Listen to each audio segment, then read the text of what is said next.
መዝሙረ ዳዊት መጸለይ ማቆም አለብን።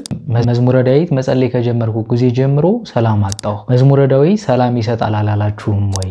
መዝሙረ ዳዊት የትዳርም ጉዳይ በሉት የስራም ጉዳይ በሉት አሁን በትዳር ህይወት ውስጥ ሆናችሁም እንኳን ግጭት ቢኖር ወይንም ደግሞ ተለያይታችሁም ከሆነ እንዲሁም ደግሞ በህይወታችሁ ውስጥ ማስተካከል የምትፈልጉት ነገር ካለ እያንዳንዱን ህመምም ቢሆን እያንዳንዱን የህይወት ጉዳይ መዝሙረ ዳዊት ይፈታል፣ ያስተካክላል። በስመ አብ ወወልድ ወመንፈስ ቅዱስ አሐዱ አምላክ አሜን። ተወዳጆች እንደምን አላችሁ? በያላችሁበት ሰላም እግዚአብሔር ከሁላችሁ ጋር ይሁን። ይህ ሰዋስው ሚዲያ የዩቲዩብ ቻናላችን ነው።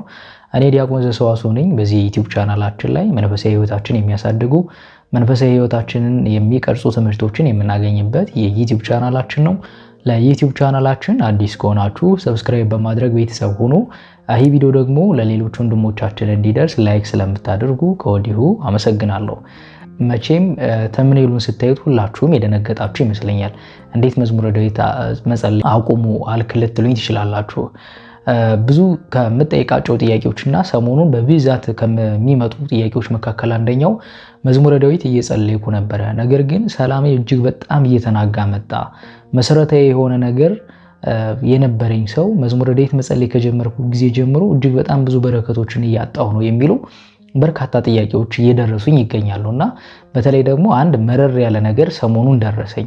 መዝሙረ ዳዊት በመጸለይ ምክንያት ህይወቴ ሁሉ በቃ ድብልቅልቁ ወጣ የሚል አንድ ወንድማችን ያደረሰኝ መልእክት ነበርና በዚህ ጉዳይ ላይ መዝሙረ ዳዊት ስንጸልይ ለምንድን ነው እንደዚህ አይነት ጉዳዮች እየተፈጠሩ ያሉት? ምንድነው ማድረግ ያለብን የሚሉትን ነገሮች በዚሁ ለመመለስ ነውና ለሁላችሁ ይጠቅማችኋል። ይህን ቪዲዮም ደግሞ ለሌሎች ወንድሞቻችን ሊገጥማቸው ስለሚችል ሼር እያደረጋችሁ አድርሱላቸው። የመጀመሪያው እንግዲህ መዝሙረ ዳዊት የማያስተካክለው ነገር የለም። መዝሙረ ዳዊት ክፉን ነገር ወደ በጎ መቀየር አቅም አለው። ከዚህ በፊት በጣም በተደጋጋሚ ስለ መዝሙረ ዳዊት ነግሬያችኋለሁ። እኔም ከዛሬ 3 ዓመት በፊት አንድ ስራ ውስጥ ሰራ ስለነበረ በዛ ስራ ውስጥ ተገኝቼ ነገሮችን እግዚአብሔር አምላክ እንዲያስተካክልልኝ በተለይ ደግሞ ለ40 ተከታታይ ቀናት 150ውን መዝሙረ ዳዊት መጸለይ የጀመርኩበት ጊዜ ነበረ። የዕለቱን መዝሙረ ዳዊት ሁሌም ብጸልይም ግን ህይወቴ ውስጥ መስተካከል የነበረበት ነገር ስለነበረ እሱን ለማስተካከል ብዬ ልክ እንደ ሱባኤ በየቀኑ 150 መዝሙረ ዳዊት ለተከታታይ 40 ቀናት መጸለይ ሲጀምር ነገሮች እጅግ በጣም ከማስባቸው በላይ የተቀየሩት። እኔ ባሰብኳቸው መንገድ ሳይሆን እግዚአብሔር ባሰበው መንገድ ነገሮች መሆን ጀመሩ። በተለይ ደግሞ አንደኛው የገጠመኝ ነገር ከዚህ በፊት እንደነገርኳችሁ ህመም ነው። በጣም ኃይለኛ ህመም፣ እዚህ ጋር አይቼው የማላውቀውን የጥርስ ህመም ለ2 ሳምንት ምንም ምግብ መበገብ እስከማልችል ድረስ ሰውነቴ አብጦ በጣም አስቸግሮኝ ነበርና ይህ የሆነው ደግሞ በህይወታችን ውስጥ የሚገጥሙን አንዳንድ ነገሮች ይኖራሉ። መቼም መዝሙረ ዳዊት የማይፈታው ችግር የለም ሲባል መዝሙረ ዳዊት የትዳርም ጉዳይ በሉት የስራም ጉዳይ በሉት አሁን በትዳር ህይወት ውስጥ ሆናችሁም እንኳን ግጭት ቢኖር ወይንም ደግሞ ተለያይታችሁም ከሆነ እንዲሁም ደግሞ በህይወታችሁ ውስጥ ማስተካከል የምትፈልጉት ነገር ካለ እያንዳንዱን ህመምም ቢሆን እያንዳንዱን የህይወት ጉዳይ መዝሙረ ዳዊት ይፈታል፣ ያስተካክላል። ከዛም በተጨማሪ ደግሞ እግዚአብሔር አምላካችን ምስጋና ለእግዚአብሔር የምናቀርብበት የጸሎት ክፍል ነው መዝሙረ ዳዊት እና መዝሙረ ዳዊት ስንጸልይ ነገሮች ምናልባት አሁን ከዚህ በተከታታይ ለ9 ወራትም ያህል ይመስለኛል ስለ መዝሙረ ዳዊት በተከታታይ ከዚህ ዩቲዩብ ቻናላችን ላይ እግዚአብሔር አምላካችን እያስተማረን እንገኛለን እና ይህ የመዝሙረ ዳዊት ደግሞ በጣም ብዙ ጥቅሞች አሉት እንዳልኳቸው። የመጀመሪያው ክፉ ነገሮችን በሙሉ ከኛ ያርቃል። ክፉ ነገሮች ብቻ ሲባል ሰዎች የሚያመጡብን ጠላት የሚያመጣብን ፈተና ሊሆን ይችላል። እሱ ብቻ ሳይሆን እኛ በልቦናችን ውስጥ የያዝነው ሌላ ፈተና ወይንም ደግሞ ሌላ ክፉ ነገርም ካለ እሱን አስወግዶ በመልካም እግዚአብሔር ይተካልናል። ግን እኛ ባሰብንበት መንገድ ላይ ሆን ይችላል። እንዳልኳችሁ እኔ ከ3 ዓመት በፊት ያንን ነገር ሳደርግ እኔ ባሰብኩት ነገሮች አይደለም የሆነው እግዚአብሔር ባሰበው መንገድና ለኔ በሚጠቅም መንገድ ነው። ቅዱስ ዮሐንስ አፈወርቅ ምን ይላል? እግዚአብሔር መልካም አባት ነው ይላል። መልካም አባት ለልጁ እሱ ከሚያስበው በላይ አብልጦ እንዲያደርግለት ሁሉ እግዚአብሔርም የለመኑትን ትንሽ ነገር አብዝቶ መስጠት ልማዱ ነው። ስለዚህ በህይወታችን መዝሙረ ዳዊት ስንጸልይ ምናልባት ነገሮች ከዚህ በፊት ሰላማዊ የሚመስሉ ኮምፎርት ዞን የነበርንባቸው ነገሮች ሊኖሩ ይችላሉ።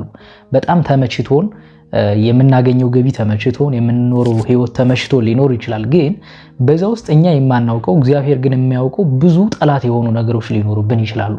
ስለዚህ እግዚአብሔር ከጠራ ነው እንደ አባት አስተካክለን ወይም ደግሞ ህይወታችን አስተካክለልን ካልነው ይህን ነገር ለማድረግ እግዚአብሔር በሚፈልግበት መንገድ ያደርጋል።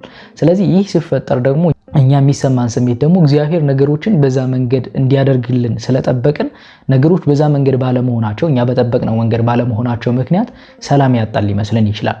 በተለይ ደግሞ ብዙ ነገሮችን ህይወታችን እያስጨነቁን የነበረ ከሆነ በተለይም ሳንጨነቅም ቆይተን በተለይ መዝሙረ ዳዊት አብዝተን ስንጸልይ እየተጨነቅን ከሆነ አብዝተን እንደውም ጠንክረን መዝሙረ ዳዊትን መጸለይ ይኖርብናል ማለት ነው። ለምን የሚያስጨንቀን ውስጣችን ገብቶ እያስጨነቀን ያለነው ክፉ ነገር በሙሉ ስለሚያረቅልን። በተለይ ደግሞ መዝሙረ ዳዊት የሚጸልይ ሰው አንደኛው የሚሆነው የሥላሴ ማደሪያ ነው። አንድ ባይታዊ ተመልክቷል። መዝሙረ ዳዊት የሚጸልይ ሰው ሥላሴ በመላ አካሉ በልቡ ውስጥ አድሮበት ተመልክቷል። ስለዚህ መዝሙረ ዳዊት የሚጸልይ ሰው ሥላሴ በልቡና ውስጥ ስለሚሳለው ወይም ስለሚያድርበት እግዚአብሔር በልቡ ውስጥ በሰውነቱ ውስጥ ስለሚያድርበት ይህ ሰውነታችን ማህደረ እግዚአብሔር ነው፣ የእግዚአብሔር ማህደር ነው። ነገር ግን ይህን ማህደራችን በኃጢአት ምክንያት ቆሸነው ከሆነ በልጅነት የተሰጠንን ጸጋ መንፈስ ቅዱስ አሳዝነነው ከሆነ እግዚአብሔርን መዝሙረ ዳዊት እየጠራን እየጸለይን ስንጠራው ያን የቆሸሸ ሰውነታችን ለማጽዳት እንጨነቃለን። ያ በውስጥ ክፉ ነገር ሲያሰራ የነበረ ኃይል በሙሉ መጨነቅ ይጀምራል ማለት ነው። ስለዚህ ሲጨነቅ ደግሞ ከኛ መውጣት ስለሚፈልግ ነው። እግዚአብሔር ደግሞ አስወጥቶ አጽድቶ አስተካክሎ ነው እኛን ማደሪያ ማድረግ የሚፈልገው ማለት ነው። ስለዚህ ያ ሲሆን እኛ እንጨነቃለን። ሰላም ያጣል ሊመስለን ይችላል፣ በረከት ያጣል ሊመስለን ይችላል። በተለይ ደግሞ መጸለይ ስንጀምር በተለይ አብዝተን ጸሎትን ማድረግ መዝሙረ ዳዊት ብቻ አይደለም ሌሎችንም ጸሎቶች መጸለይ ስንጀምር የሚገጥመን አንድ ፈተና አለ። እሱ ደግሞ ምንም ነገር በረከት እንደሌለን ያስመስልብናል። በተለይ በዙሪያችን ያሉ ሰዎች እንዲጠሉ ሊያደርግ ይችላል። በተለይ መዝሙረ ዳዊት አብዝተን የምንጸልይ ከሆነ እንደዛ ነው የሚሆነው። የተወሰነ ጊዜ እኛን ለማስደንገጥ ጠላት የሚያደርጋቸው ወጥመዶች አንደኛው እኛን ጸሎት እንዳንጸልይ ከሚያደርግበት ነገሮች መካከል በተለያየ ነገር ነገሮችን እያስነሳ እኛን ማስደንገጥ ነው። ለምሳሌ ቤተሰቦቻችን ሊነሱብን ይችላል። እህት ወንድሞቻችን እኛን ሊያኮርፉን፣ በእኛ ላይ ሊቀየሙን ሊነሱብን ይችላሉ። ከዚህ በፊት በሰላም ስንኖር ከነበርነው ሰው ጋር ልንጋጭ እንችላለን። ይህ የሚሆነው ጠላት ቀድሞ እናንተን በተለያየ ምክንያት መዝሙረ ዳዊት በመጸለይ ምክንያት ነው እንደዚህ የሆነው የሚል እሳቤ በአእምሯችን ውስጥ እንዲሳል ለማድረግ የሚያደርገው ነገር ነው። እሱ ደግሞ አብዝታችሁ በርትታችሁ በጸለያችሁ ቁጥር ከናንተ የሚሸሽና የሚርቅ ስለሆነ ነው። እንደውም በመጽሐፈ መነኮሳት ላይ አንድ ታሪክ ይነገራል። አንድ መነኩሴ ለረጅም ጊዜ እግዚአብሔርን አብዝቶ የሚያገለግል የነበረ እግዚአብሔርን በማገልገሉ ደስተኛ የነበረ አንድ መነኩሴ ነበርና ከጊዜ በኋላ ስንፍና ወደ ህይወት ውስጥ ገባ። መጸለይ፣ መጾሙ፣ እግዚአብሔርን ማገልገሉ ምንም ጥቅም እንደሌለው በልቦና ውስጥ ጠላት ይዘራበት ጀመረ ማለት ነው። ስለዚህ እነዚህን ሐሳቦች ይህ መነኩሴ እየተቀበለ በልቦና ውስጥ ማሳደር ሲጀምር ለረጅም ዘመን በስንፍና ኖረ ማለት ነው። ከረጅም ዘመን በኋላ ግን እግዚአብሔር አምላክ ወደ ልቦናው መለሰውና እስከ መቼ ነው በእንደዚህ አይነት ሁኔታ መቀጠለው? ነፍሴ ሆይ እስከ መቼ በዚህ ሁኔታ ተቀጥያለሽ? የእግዚአብሔርን ፍርድ አትፈሪም ወይ እያለ ራሱን መገሰጽ ጀመረ ማለት ነው። ስለዚህ ወደ ነበረው ንቃቱ ሲመለስ እግዚአብሔርን አብዝቶ ከነበረው የበለጠ እግዚአብሔርን አብዝቶ ማገልገል ጀመረ። ማገልገል በሚጀምርበት በዛ ጊዜ ላይ መጾም፣ መጸለይ፣ መስገድ በሚጀምርበት ጊዜ አጋንንት በግልጽ እየታዩ ማለት ነው እሱን ማጥቃት ጀመሩ እና እስከ መቼ ታስጨንቁኛላችሁ? በስንፍና የኖርኩበት ዘመን አይበቃኝም ወይ በሚላቸው ጊዜ አጋንንቱ የመለሱለት እንዲህ የሚል ነበረ። አንተ ሰንፈ በነበርክበት ጊዜ እኛ በአንተ ላይ ሰንፈን ነበረ፣ በበረታህበት ጊዜ ደግሞ እኛ በአንተ ላይ በርትተናል ብለውታል። እና መዝሙረ ዳዊት በተለይ መጸለይ ስንጀምር የሚመጡ ፈተናዎች በሙሉ እየበረታን ስለሆነ የሚመጡ ፈተናዎች ናቸው። እኛን ከዛ መንገድ በተለይ ወደ እግዚአብሔር አንድ መንገድ ስንቀርብ ወደ እግዚአብሔር ቀርበን አንድ ስቴፕ ስንሄድ እኛን ወደ ኋላ አንድ ስቴፕ መጎተት የሚፈልግ ጠላት የሚያደርጋቸው ጦርነቶች ወይም ደግሞ የሚከፍታቸው መንፈሳዊ ጦርነቶች ናቸው። ስለዚህ በዚህ ሰዓት ማድረግ ያለብን አብዝተን መጸለይ ነው ያለብን። እንደውም 10 ሲጸልይ የነበረ በየቀኑ የሚታዘዘውን የዕለቱን መዝሙረ ዳዊት እንደገና ደግሞ በህይወቴ ውስጥ ማስተካከል እፈልጋለሁ ብለን የምናስበው ነገር ካለ ደግሞ በርትተን እንደ ሱባኤ አድርገን ማለት ነው እንደዚህ አይነት ክፉ ነገሮች ከኛ እስኪርቁ ድረስ በየዕለቱ ለ40 ተከታታይ ቀናት 150ውን በየቀኑ ቢጸልይ እግዚአብሔር አምላክ ነገሮችን በሙሉ ያስተካክላል ማለት ነው። ምናልባትም እንደዚህ ጸልየን ደግሞ በአንዴ ነገሮች ላይ ሆኑ ይችላሉ፣ ቆይቶ ግን ነገሮች መስተካከል ይጀምራሉ ማለት ነው።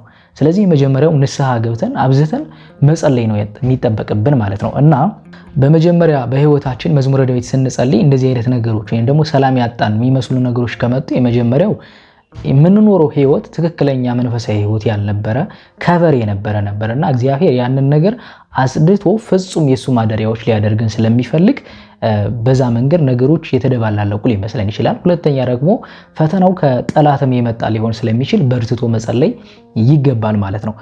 ሌላኛው ደግሞ የኛን ክፉ ባህሪ ስለሚያስወግድብን ሊያስጨንቀን ይችላል።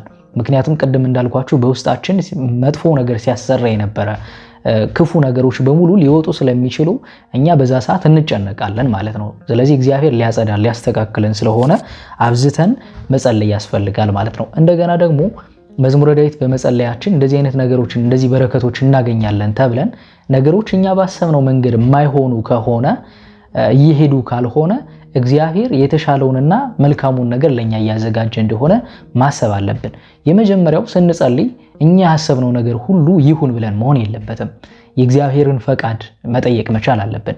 እግዚአብሔር አምላክ ሆይ አንተ ለኔ አባቴ ነህ፣ አንተ ለኔ ከኔ በላይ ታስባለህና የሚያስፈልገኝን ሁሉ አንተ ስጠኝ፣ እኔ ላንተ እንድገዛ እርዳኝ ብለን ፈቃድህን እንድፈጽም እርዳኝ ብለን መዝሙረ ዳዊትን መጸለይ ያስፈልጋል ማለት ነው።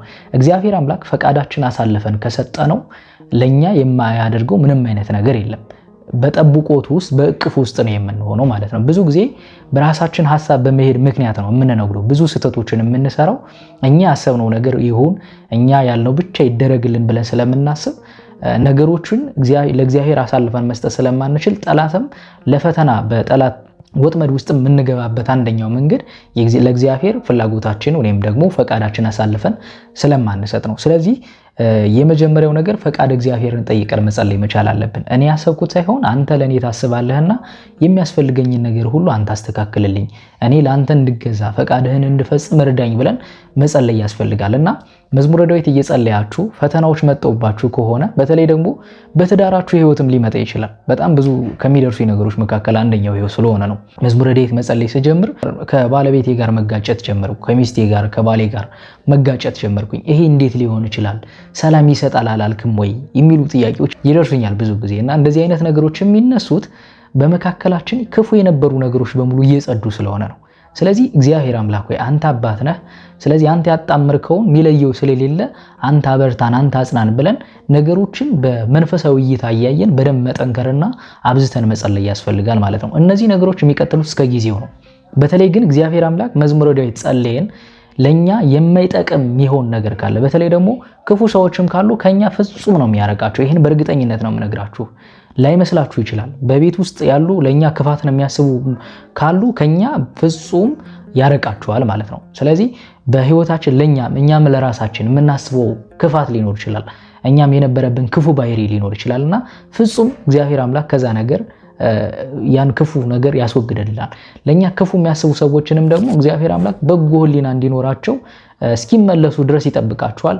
እንደገና ደግሞ ከኛ ደግሞ ማይጠቅም ከሆነ ደግሞ ወይም ደግሞ ያ ክፉ ነገራቸው እየጠነከረ የሚመጣ ከሆነ ደግሞ ከኛ እያስወገዳቸው ይመጣል ማለት ነው። ፍጹም ይለያችኋል። እግዚአብሔር አምላክ ማህደሩ ለመሆን የታጫችሁ ነው የምትሆኑትና ፍጹም የሚቀርጽ በተለይ ደግሞ የኛን ክፉ ባህሪ የሚያስወግድ የሌሎችንም ደግሞ ክፉ ባህሪ የሚያስወግድ ነው ማለት ነው። ስለዚህ በህይወታችን ውስጥ እንደዚህ አይነት ነገሮች መዝሙረ ዳዊት ስንጸልይ የሚከሰቱ ከሆኑ የሚከሰቱ ነገሮች ናቸው። ስለዚህ አብዝተን በመጸለይ ነገሮችን ድል ማድረግ ግን እንችላለን።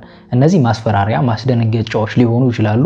ስለዚህ ፈቃድ እግዚአብሔርን ጠይቀን አብዝተን መዝሙረ ዳዊትን መጸለይ ያስፈልጋል ማለት ነው። ምናልባት ከጓደኛችን ጋር ልንጣላ እንችላለን፣ ከቤተሰብ ጋር ልንጋጭ እንችላለን። ስለዚህ በዚህ ሰዓት ይሄን መዝሙረ ዳዊት ክፉ ነገሮችን እያስወገደ ስለሆነ የበለጠ በርትተን መጸለይ ያለብን እንጂ በትንሽ ነገር መሰነካከል የለብንም ማለት ነው። እሱ ሲበረታ ጠላት ሲበረታ እናንተም ደግሞ መበረታትና መጸለይ ያስፈልጋል ማለት ነውና በተደጋጋሚ ከሚደርሱኝ ጥያቄዎች መካከል አንደኛው ይህ ስለሆነ ነው ዛሬ በዚህ ቪዲዮ ስለዚህ ጉዳይ መናገር የፈለኩትና መዝሙረ ዳዊት ስትጸልዩ ምናልባት ነገሮች አልስተካከል ፈተና እየሆኑ ከሆነ ከዛ ይልቅ እኔ እንደውም ከዕለቱ መዝሙረ ዳዊት በተጨማሪ በየዕለቱ በተለይ የታዘዙ የመዝሙረ ዳዊት ክፍሎች አሉ።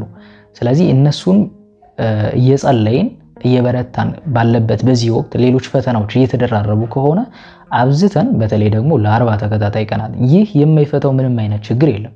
ከዚህ በፊት ቪዲዮዎችን በተደጋጋሚ ሰርቼላችኋለሁ። ስለዚህ በየቀኑ 150 ከ1 እስከ 150 ከ1 እስከ 150 እየጸለያችሁ ነገሮችን ማስተካከል ትችላላችሁ።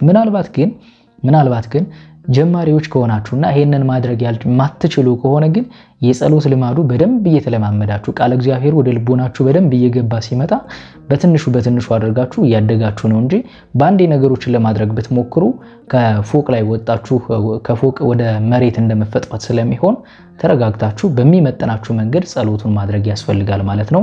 እግዚአብሔር አምላካችን ያለብንን መከራ ሁሉ ያስወግድልን። አምላከ ቅዱስ ዳዊት በረድኤትና በቸርነቱ አይለየን።